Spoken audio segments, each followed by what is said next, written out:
I don't even know. I've never even known that I was a prepper until all this come along. Do you know what I mean? Like, this has always just been life. Nuclear war, right? A coronal mass ejection, a solar flare.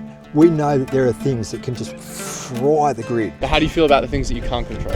So you'll see up there, they've got sniper rifles. Took me 6 months to find out who they were. I sent them a message back. I said, good, come, we'll eat you. We haven't been taught to appreciate what the First Nations knew. We've got 6 varieties of bush tucker, and you can find this all over Melbourne. We are Fight Club, and at that scale, Australia-wide and globally. Can you not spray these things with glyphosate? China's elite hacking force, which is known as Act-10. This is what happens, right? This is what happens. We are at ground zero.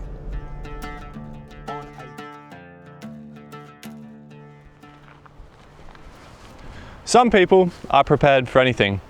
They're prepared for natural disasters, biblical catastrophes, and the end of days. Today, we're going to go spend a day with a Doomsday prepper. He's just a couple of hours outside of Melbourne. His name's Trevor. So join me as today we spend the day with a Doomsday prepper and see what we can learn about the prepping scene right here in Australia. Let's go check it out.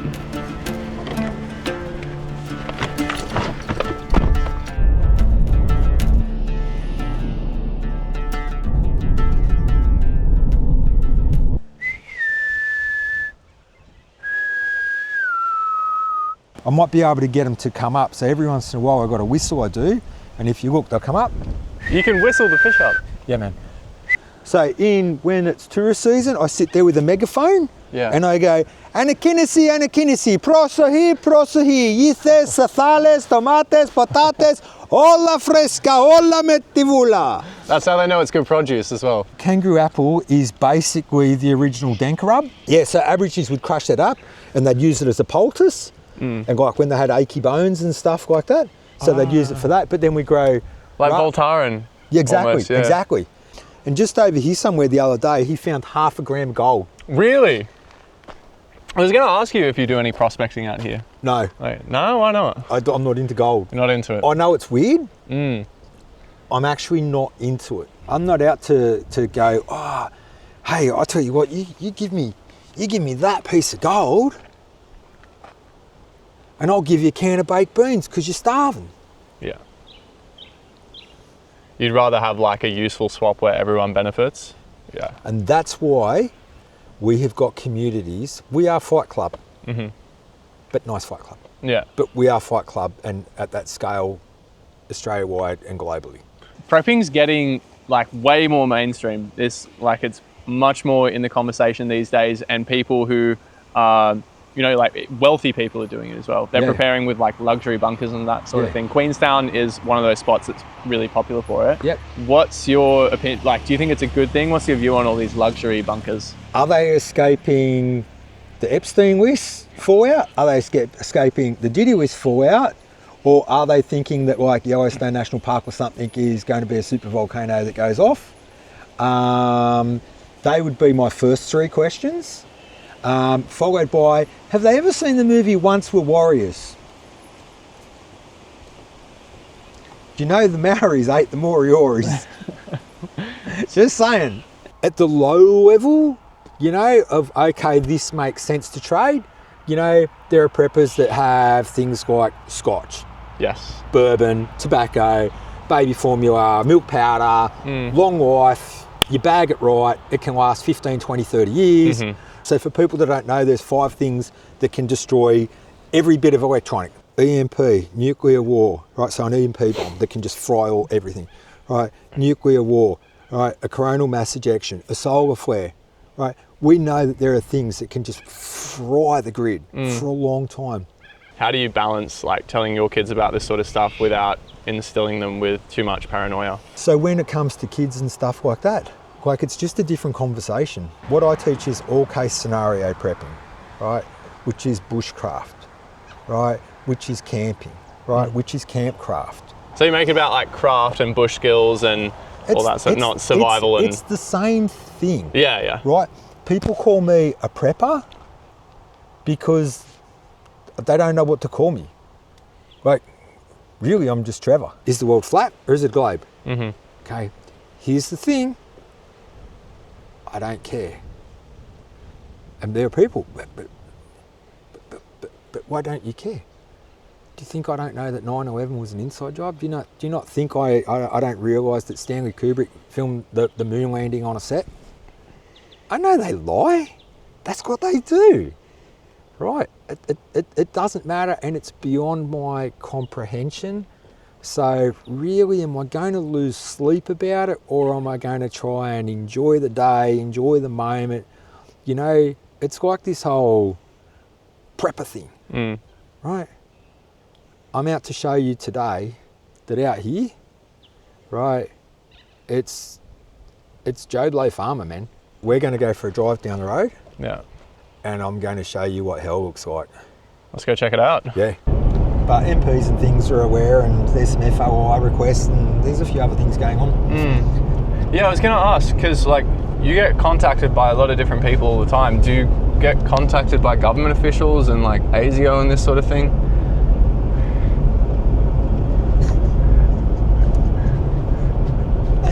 What do you want me to say? Why a lot of people do this is they got kids, they've been through hard times before, they've lost a lot of money, like when there's a financial crisis, a stock market crash or something like that. Now we're heading down towards like Hamilton basically. So this is the Grampians right here. So this is what the Aborigines call Gary Word. You guys okay? I just got to go to your mate's farm. And I agree with your sign too, fair pay for forest fighters. So you've got to understand that this fire, right, had a perimeter of 400 kilometres, right? Mm-hmm. That's Singapore, right? Yeah. Imagine the whole of Singapore on fire. None of this is crazy talk. This happens, right? Greta Thunberg can go on a private jet to Davos and say whatever she wants, right? Here's the reality. For 60,000 years, Aborigines knew that places would burn. Hi, I'm Trevor Andre. I hold a Research and Share Indigenous Culture qualification from Charles Darwin University. They burnt the land in mosaic burning because if you don't, this is what happens. Right? This is what happens. We are at ground zero on a 400 kilometre perimeter fire. This fire is the size of Singapore. The Grampians near massive fire in the Grampians National Park, forcing residents in the Grampians to seek shelter or flee their homes. There's a thing we call like everyday carry. What I might need is a fire blanket. Right? You're meant to point the car to the fire and you're meant to try and get down as low as you can. You've got yourself a good old school Melways. So underneath that seat in the back there, that seat there pops up. Yeah. You can see the place is a mess because we've been helping people on their farms all week with the bushfires. But that's full of food. What's this? Not what I think it is it? Nah. I actually got in trouble once. I played a practical joke on somebody at work. It's just broccoli tablet. Stuff like here. So like that's a ferro rod. You can make sparks, make a fire if you want. Stick that in your back pocket, get lost. You can signal somebody if your car breaks down or something. Somebody can't, you can't get out of here and it's too far. You might be able to signal somebody at the top of the mountain or whatever. That's a snake bite kit, So that's a life straw for water, right? So that's a battle dressing if you get like you hit yourself with a chainsaw or something. So sticks that big were flying through the air because it's so hot that sticks that big can fly through the air kilometres away. Wow. Kilometres away. So they were just being lifted up by the hot air. And land in the middle of your dry grass on your 40-acre farm. Right? Wow. And smoulder, which is very easy to start a fire. Mm-hmm. Right? Like the other day, just as I left for Sydney, mate, it was like snow. It was like snowing black leaves and white ash. That was just as it started. Look at this, man. It's crazy, isn't it? It is crazy. It's surreal. Yeah. And this is just here. Imagine what it's like up with the big timber and where it's got way more overgrowth. So you have to understand, are you going to look at what the people, the custodians of the land for 60,000 years knew worked? And are you going to do cold burns Because now they've just got to put bulldozers and graders everywhere to try and make fire breaks in an emergency because the whole thing's going wholesale. Right? I'm part Dutch. My Oma, my Dutch grandmother, she survived on tulips and wallpaper, man. She was eating wallpaper to put food in her stomach in the Second World War. Right? My other grandmother, they were the Huguenots in France. They'd already been ethnically persecuted. You know, as in pitchforks and torches and down the street. Right? My daughter's grandfather was executed by the Nazis. Do you know, like, none of this is new. Like, all the wogs have all been through this. Right? Same as the Aborigines. They knew you don't eat everything here. You don't drink this billabong until it's sucked dry and then poop in it. They knew that. Smart people have been food banking for years now. What's your view on cannibalism? Cannibalism? Yeah. Oh man, these dudes threatened that they're going to come and get me once when she'd hit the fan. Yeah? Took me 6 months. My dad used to be a spy, so is my uncle, so I know how to find people when I want to. I sent him a message back. I said, good, come, we'll eat you. In terms of complete societal collapse, how likely do you think that is in the next, say, 50 years? Well, the Masters Architects that came here and studied survival with me last year said that they all concluded that it would happen in Victoria within the next 50 years, and that was why they were here, to work out what do you do about that. Mate, there's been times where we've had bushfires and floods and droughts in Australia where people are looting each other, and even neighbours that have known each other 30 years are sucking each other's dams dry. So do people in Ararat, people in town, know you as the prepper guy who comes in camo and you walk out with like 300 tins of tomatoes out of Woolies or something like that? Somewhat. Sorry, you were just saying when the bushfires are on, this is where everyone comes to? Yeah, this is One Tree Hill, and yeah, beautiful sunsets here. But when the bushfires are on, like, this is where everybody comes to see which way they're going, because you can't believe, like, you just can't believe how quickly they can sweep through, right? Prepping is controlling whatever you can control when everything's out of control, right? But how do you feel about the things that you can't control? Yeah, but that's okay, because you're never going to be in control of everything. How'd you get started prepping? I think from a young age, once my godfather started taking me out, you know, hunting when my dad would be deployed, you know, I think that just sort of gave me the bug, and then I'd go and visit my nana up the central coast of Sydney, and then I'd go to the beach and want to go fishing, and you just put those things together, you know, like my dad and my godfather were spies, a little bit of that, it didn't take much, like the seeds were there and you just, away you go. What was like the spark that set it all off? I don't even know, I've never even known that I was a prepper until all this come along. So how did you two find it when you first arrived here and you were just hunting your own game and drinking out of the dams and all that? Oh man, it's beautiful. We were just bow hunting every day and that. Just really nice, like all through here. And just really nice, you know. It was just nice to be able to like see my daughter, you know, and go hunt with my dog and just go like, okay, they can't do this to me again. I can't. You know, like you realise what it must have been like for people in East and West Germany and that. You got caught on the wrong side of the border on the wrong day, that was it. You don't see your kid again until they're an adult. And you're just like, how is any of this possible? What's your version of a doomsday, or is there one in the prepping community? What's a doomsday? I think everybody's got their own. For me, I think the worst situation I could ever imagine is being isolated from my daughter again, such as we had in the lockdowns, which is why I'm here. I've got a farm, we're growing bush tucker, I've got a huge community friendship support group with everything that you could imagine a society needs. This is the most common survival round in the world, right? That's 7 cents. If you needed a go bag just to get out, would you take a 22? Would that be like something in the kit? Yeah. Yeah. Yeah. If you could take, you know, if you're going to go somewhere for that, like to bug out, yeah, you're bringing the 22. To get off to your safe location or whatever. Yeah. What are like some of the things that make a good location, and what would be some of the best locations and the worst locations in Australia? That's another good question, and it's all subjective, right? So here, for example, if we were going to bug out here, right, I'm right on the main road, right? anything that you want to try and do here is going to be immediately visible to anybody who just drives over that hill. Right? So that works in your favour. That works in my favour, right? You know, if you're going to come and do something, you need to understand that, like, literally everybody within 100 k's of here knows who I am, and a lot of those people are friends with me. It's probably not going to be a soft, high yield target that you think it would be. It's probably going to be like, oh, the worst nightmare you ever. It's going to be like, imagine getting 20 kilos of chewing gum and stick it in your hair and then trying to get out. I'd imagine it would be something like that. That sounds awful. You said you'd eat them. Maybe not.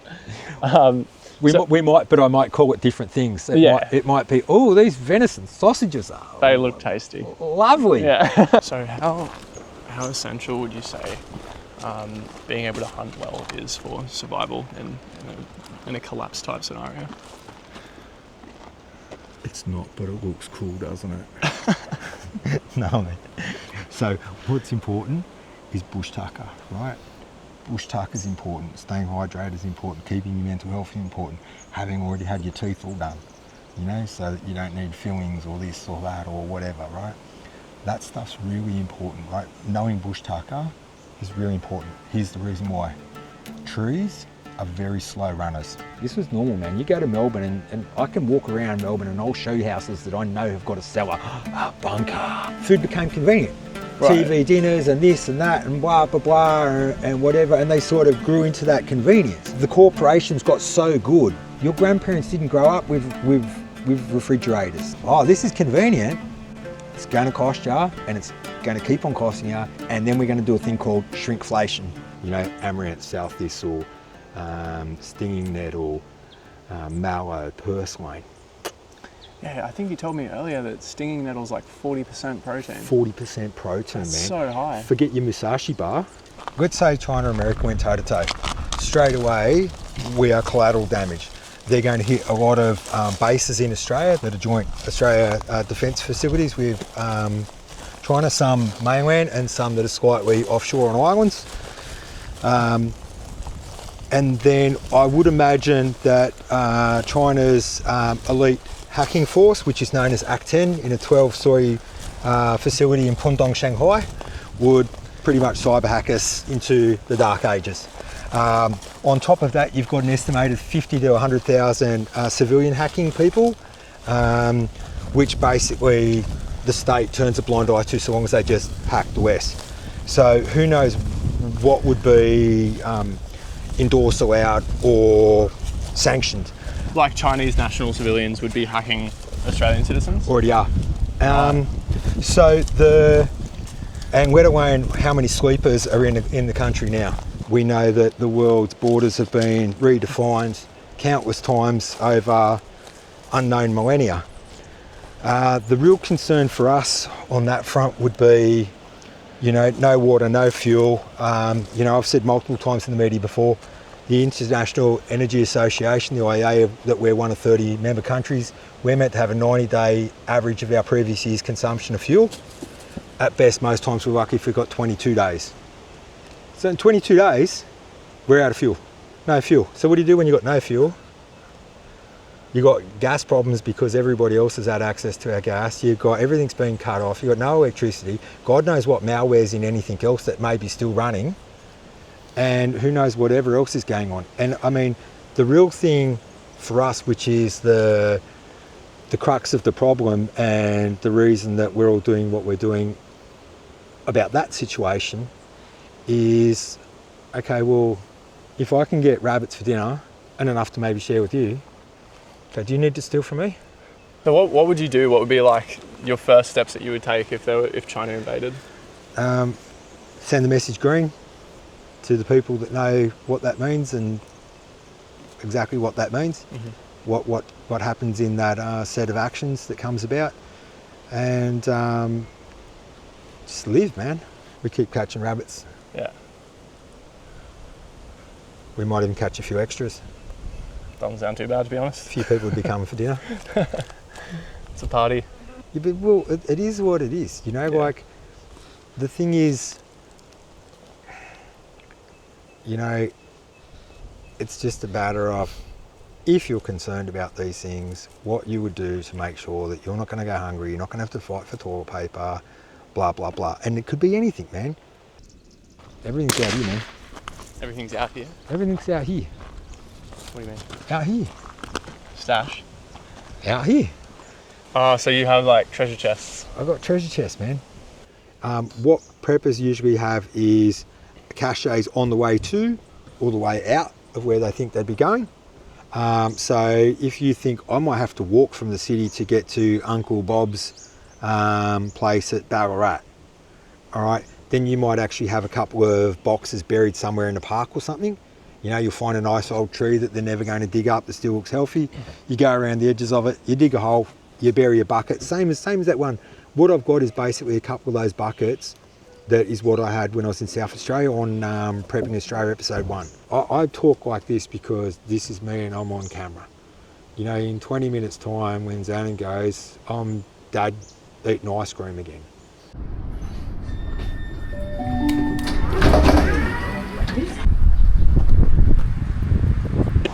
This morning I've signed myself up to a gorgeous half-hour stroll from the Upfield station to Global Weapons System, which is a weapons shop around this region in Campbellfield. So I'm going to meet Trevor there and we're going to have a look at some guns, some knives, all that sort of thing. And then afterwards we're going to go foraging around the Merri Creek area. Just in case the world does come to a grinding halt, we've got a backup with some produce right in the Merri Creek. Let's go check it out. Hey bro, what's going on? Today I am, yes. So we're going to go see some bunker houses? Yeah man, I reckon we can. The thing is, everybody loves this whole term. Bunker, got a bunker? Yeah. Oh, you mean I've got a cellar to keep food in? We've been talking about foodscaping. What can we do to grow food? You can already see fruit tree in the front yard. Now this is a classic. This is a textbook street. This would have been all Greeks and Italians back in the day. They would have all worked up the road, so the Ford factory is only seconds away from here drive. Instead of landscaping and making things that don't grow food, let's grow food. And this is a prime example because all of these people's ancestry, this was all Greek, Italian heartland. So the Ford factory plant, where all the famous GT Falcons and stuff were made, is literally 30 seconds drive from here, right? These people would have all worked in the factory and they wanted to have a little bit of their own flavoured foods back in the day when Aussies just ate meat and 2 veg. You know, instead of planting a bunch of useless trees down the street, these are all olive trees. This street, let's have a look at one. This street's like half a kilometre long. They're all clean, they're all fresh, you don't need to spray them, there's no chemicals needed, right? And a lot of times you can knock on people's doors and say, oh, they're bitter now. Yeah, you won't eat always like that. Everybody's going to know straight away you're not Greek. This is a daddy, this is a beast of a lemon tree. Apricot, millions of olives, peaches, just look at this. Passion fruits, figs, it's an ornamental pear, right? It grows nothing, right? Oh, that's a shame, Trevor. Why do governments and councils do so many of those? It makes no sense. I know, right? We can go to Bunnings for $6, we can get grafting tape. We can buy a $3 Stanley knife, sticky tape it on, within a couple of years, guess what you've done? Guerrilla grafting. Is there any, I was wondering about this the other day, could there be any environmental implications with like rotting fruit everywhere or anything? This is something I've been asked for 5 years. Do you actually think that people are going to let fruit that's like currently worth $7, $8, $9 a kilo, that's beautiful and fresh, fall on the ground when we are in a cost of living crisis? I'll give you a quick rundown on survival clothing. You've got a really high protection rating. This is the sort of stuff that doesn't die. What's amazing about OzStealth is everything else in camo gear is designed for America. It's a totally different pattern designed for their stuff. Oh, true, it's Australian bush. Yeah, whereas this is Australian bush. Like we do tracking and we do anti-tracking. We find things, and also if we want to disappear, that's why I do courses on escape and evasion. Basically, a good knife will save your life. You really want something that can take a beating, so you can process wood, you can split wood down, like, you know, get a bump of wood and hammer it down the back, and that way you can split bigger pieces of wood down, so you can make spoons, knives, tent poles, whatever you want. You can make tent pegs, anything like that. Oh, what's this thing? That's a Japanese woodpecker. Well, that'll do a rabbit. Do you have a lot of survivalists and preppers and that sort of thing come through to buy weapons? Yeah, we do get them come through. Yeah. Most of those guys are obviously, they want to be self-sufficient. Mm-hmm. Great idea, because let's be honest, we can't rely on the government for anything apart from taxes. Yeah. As soon as you're going to do is tax you. When the pandemic hit in California, lots of anti-gun people were scrambling, they were trying to get one. Did anything similar happen here? That's a political question. I can't answer that in its entirety, because if I did, the government would close me down. Right. Just blink twice if no, once if yes. Salt. Mate. We literally just picked those out of the car park at Global Weapon Systems as well, just where we were, like, so it must be everywhere. What's on a random street you can eat? Yeah. Right, I haven't pre-scouted this location. We've just pulled up. Let's go check it out. Let's find some stuff on a random street.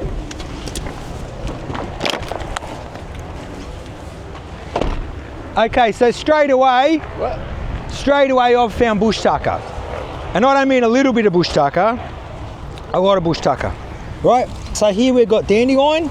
This is awesome. Right now, everything we're going to show you is chock-a-block full of A, B, C, K. This is plantain. This is amaranth. So that's what we've found. 1, 2, 3 meters from the car. And there's not a little bit of it. You got fennel here. Right, mallow beautiful, cooks up like spinach, really good. We've got 6 varieties of bush tucker, and you can find this all over Melbourne. You can get the seeds, you can propagate it, and to do foodscaping and to do guerrilla planting, this is what you do. You go around, you collect the seeds. Look at this. I'll show you how easy it is. Chuck it in the bush, there you go. People would come up to me and they'd be like, they'd recognise me. The street people go like, I wouldn't want to live through a post-apocalyptic event because I wouldn't have air conditioning. A mum came up to me once, man, with her kids. Yeah, like life without air conditioning is pretty rough. Could you teach us how to like make an Xbox with bush tucker and stuff? An Xbox with bush tucker? Could we forage to make an Xbox? No. I'm just joking, man. No, I was thinking, what would MacGyver do? Sometimes. So we're going to go down the Merry Creek here, right? I don't have a watch on me, but if you wanted me to catch a fish, if you find somebody with a watch, I'll show you a way to catch a fish with a watch. So this is Dianella. How do you do that? I gotta know. What you do, you got a hide butt, right? Because fish can see up out of the water. So you get your watch, you need something like this, you put it around over the other side of the bank, right? And you got to be patient. You wait till the fish comes up to see the time, catch it. Oh, you're fucking with me, aren't you? Yeah, man. Can't believe you got me again. So you can get to the soft stuff. What's it taste like? Kind of like coconutty. Kind of like coconutty. Yeah. So that's Lamandra longifolia. Really, really good antibacterial stuff to wash our hands with. All right, this contains saponins.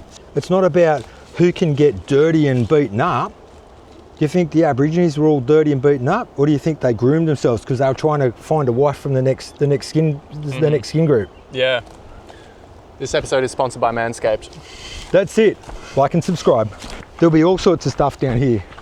And there'll be all different stuff the whole way along the Merry Creek, which goes for miles and miles and miles. Oh, so we should say we were going to do this in Melbourne CBD, but Trevor made a good point that everything around there is sprayed, right? Yeah. So it's all, don't eat anything from there. So, but what it is saying is, now that you know what these things are, now you need to say to the councils, okay, can you not spray these things with glyphosate, right? Making them poisonous.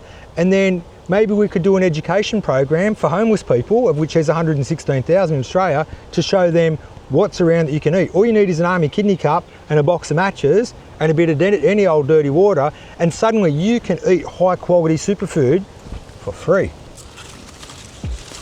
So we're going to pop one of these squiddle tablets in. All right. That's an aqua tab, is it? That's an aqua tablet, right? A vitamin tablet, what I need, but as well, that's going to remove the crappy taste. Right, I can easily make a t-shirt trap. Right, I could catch just as many tadpoles as we want to eat. I could probably find yabbies. If we had a bit of dead meat, we found a dead rat or something like that, and we made a hook even out of an old tin can or something like that, and we can make some rope out of grass. Right, the next thing you know, we leave it overnight. We are going to catch an eel in the morning. So I'm just going to hang this bottle off my belt because it needs about half an hour to do its thing. This is good water. That's getting filtered through the rocks and that. Yeah, man, that's good. And even then, right, so we can actually filter through sand and gravel and moss.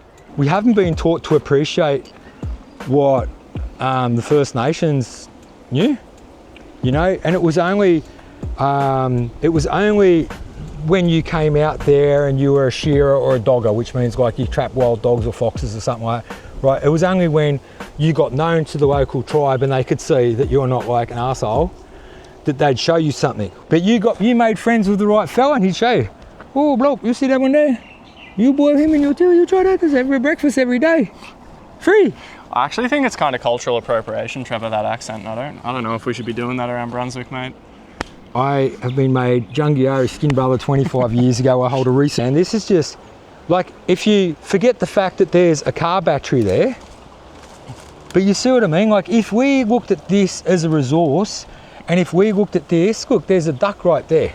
300 years ago, just 300 years ago, in a 60,000 year surviving culture, this would have been absolutely full of yabbies, full of eels, full of turtles, full of ducks, full of watercress. And how do we make it that, like, people don't see this as a dumping ground, but how do we make them see that this is the place in the country right on the city's doorstep? That's all it is. It's the same thing. It's just switching a switch on or off. The switch is always there. The light's always there. It's just a matter of going, hey, if you click that on, look what's there.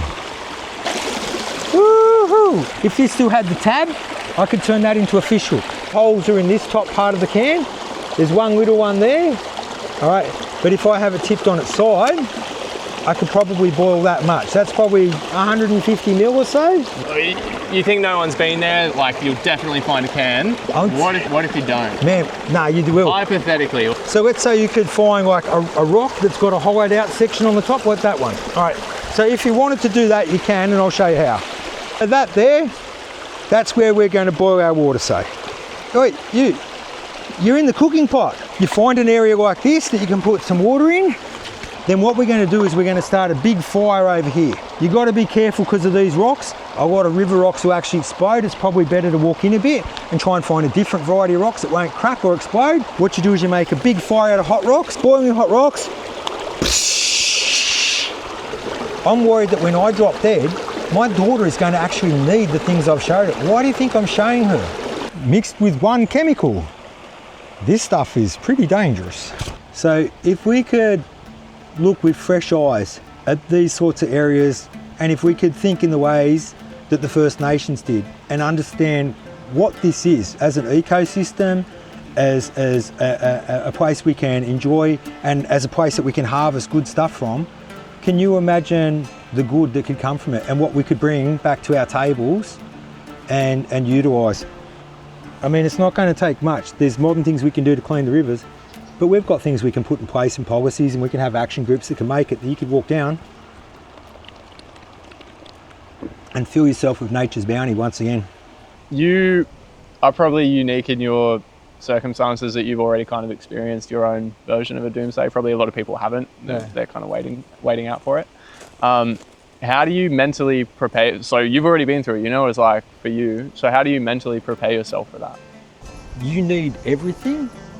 Like there's like a belief about like a three selves, you know, there's spiritual you and mental you and all that sort of stuff, right? And a part of that is that, you know, like if you're doing prepping and you're trying to take care of, okay, well, how do I mentally prepare for it? You know, are you eating healthy food? Are you trying to sleep? If you've got, you know, bad habits like smoking or something, are you reading a book like The Easy Way to Stop Smoking to try and stop smoking?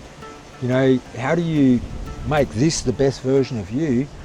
Because this is just my machine. Yeah. This is my vehicle that I get around in. I'm not even Trevor. That's how everybody identifies. But I'm like a little, I don't know what it is, my soul. It's a glowing light or a little blue ball or a yellow one or a white one or something. So what do you guys think prepping is? Is prepping some crazy conspiracy bunker business, or is it looking after yourself? My impression is that it's less about the collapse of society than it is about the collapse of our ability to live without it. Opinions range from preppers being space cadets to those who say it's just living like our grandparents did. Obviously, there are also some more extreme versions of prepping than this, nuclear bunkers and armed guards, that sort of thing. Is this overdoing it? What do you think? I'll also leave Trevor's website and YouTube page in the description. His number's on his website and he's super easy to reach. You can reach him for anything from help growing vegetables to preparing for nuclear war. He's got an online prepping school. They're like $2 a module and have heaps of great information. So if you want to support Trevor, then check out one of those. I just want to say as well, thank you so much for all your support. I love making these videos and it's a huge privilege to have an excuse to go talk with so many different people. It's so much fun, and to anyone who's thinking about getting started making videos, just do it. It's awesome. You don't need much more than a phone and some free editing software. If you don't have any idea where to start, just send me an email. I'll point you in the right direction. Thanks guys, see you on the next one.